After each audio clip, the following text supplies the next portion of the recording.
Pessoal, lá na frente é o Mestre Clênio, que tá chegando aqui em Itapipoca, agora acabou de chegar. Esse aqui vai sair agora pra Fortaleza. Bora ouvir o barulhão aí, dá o 10 aí.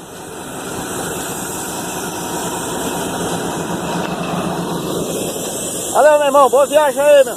Boa viagem.